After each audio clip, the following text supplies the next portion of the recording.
For thousands of years, leprosy was the most feared diagnosis a human being could receive. Not because it killed quickly. It did not. It killed slowly, over years and decades, dismantling the body one piece at a time. The nerve damage came first, robbing the extremities of sensation. Then the wounds appeared, on the hands and feet and face. Wounds the sufferer could not feel, and therefore could not protect. Then the disfigurement that followed from the wounds, the loss of fingers and toes, the collapse of the nose, the thickening of the skin, the transformation of a recognizable human face into something the world had decided to call monstrous. But what made leprosy truly terrible was not the disease itself. It was what society did with it. For centuries, in nearly every culture on Earth, the response to leprosy was exile. The sick were removed from their families and their communities and placed somewhere out of sight, on islands, in colonies, in walled settlements from which there was no return. They lost their names. They lost their legal status. They lost the right to touch another human being. In Hawaii, the island of Molokai had been designated a leprosy settlement since 1866, and the people sent there did not come back. The diagnosis was not merely a medical sentence, it was the end of a life. By the early 20th century, the only available treatment for leprosy was derived from the oil of the chaulmoogra tree, a plant native to Southeast Asia, whose seeds had been used in traditional medicine for centuries. The oil had some effect on the disease. It could slow progression, reduce symptoms, but it could not be administered effectively. Taken orally, it caused violent nausea. Applied directly to the skin, it burned and blistered. Injected as a pure oil, it formed thick lumps under the skin that were too painful to tolerate. Everyone who had tried to make it work had failed. Doctors and chemists had been attempting to refine the treatment for decades. None of them had succeeded. Alice Ball was born in Seattle in 1892, the granddaughter of a prominent black photographer and the daughter of a lawyer and newspaper editor. She was exceptional from the beginning, a student of such evident ability that she was admitted to the University of Washington at 15 and graduated with 2 chemistry degrees before the age of 20, then continued her studies at the College of Hawaii. She was the first woman and the first African American to receive a master's degree from that institution. She was 23 years old when she earned it. Her thesis research was focused on the chemistry of chaulmoogra oil. The problem was solubility.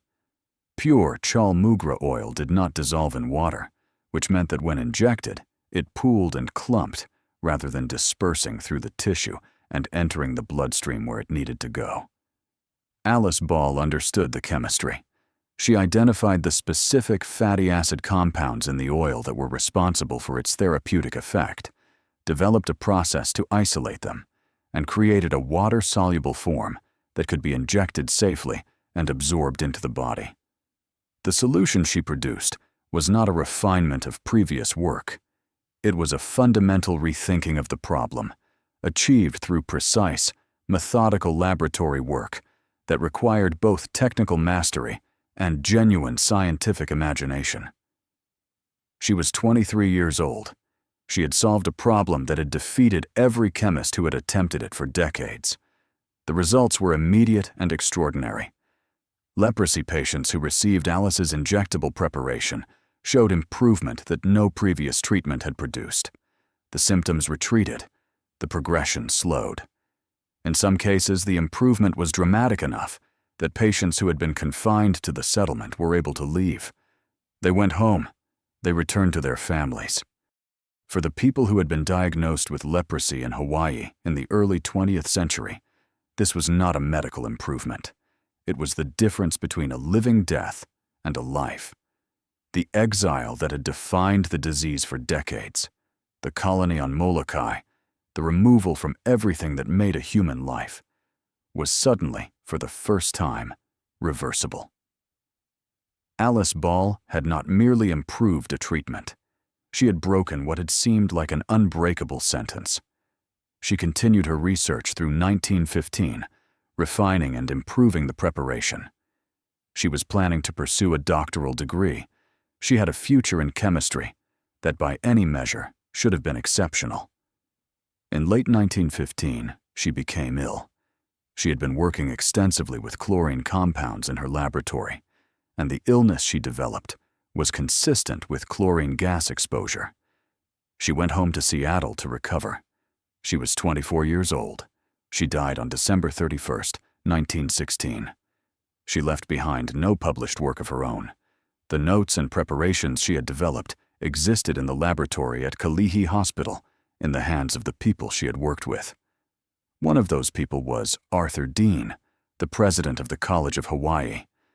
In 1917, Dean published the results of the treatment that Alice Ball had developed. He presented it as his own work. He described the process, the preparation, the results, everything that Alice had discovered, and he called it the Dean method. He made no reference to Alice Ball. He acknowledged no prior work.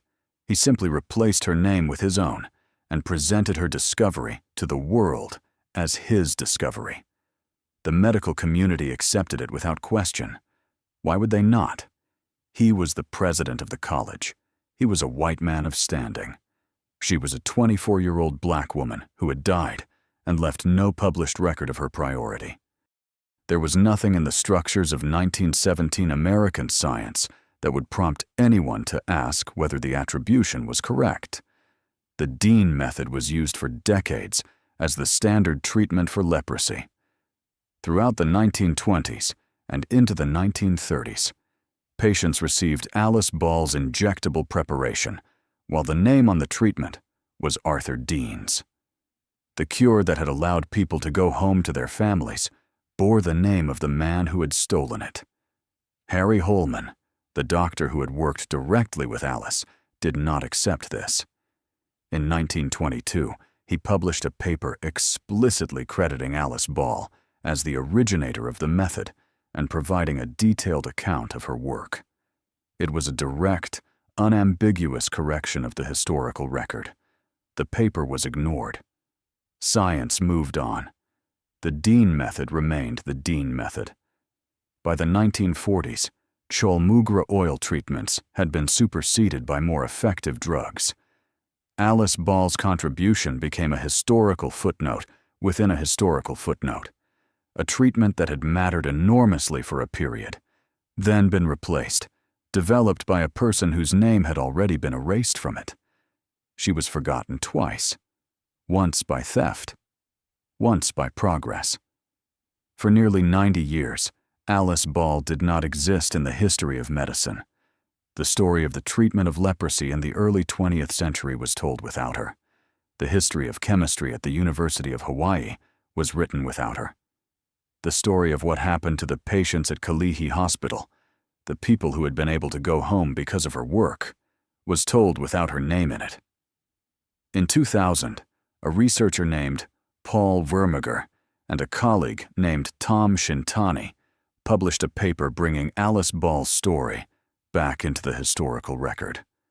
They had found Holman's 1922 paper. They had traced the development of the treatment back to its actual origin.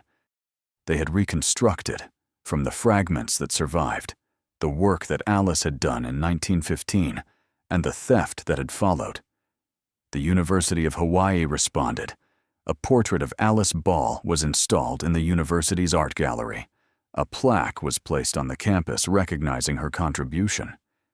In 2007, the state of Hawaii designated February 28th as Alice Ball Day. The chaulmoogra tree on the University of Hawaii campus now bears a plaque with her name. But Alice Ball was 23 years old when she solved one of the hardest problems in pharmaceutical chemistry. She was 24 when she died. She never knew that her work would be published under another name. She never knew that the treatment she had spent the last years of her short life developing would help thousands of people go home to their families. She worked in a laboratory in Honolulu in 1915, doing chemistry that was decades ahead of what anyone else could do. She was 23 years old, and she did not know that she was running out of time. The people she helped were real. The families they returned to were real. The transformation from exile to homecoming, that was real, and it was hers. Her name is Alice Ball. She was 24 years old. She found the cure.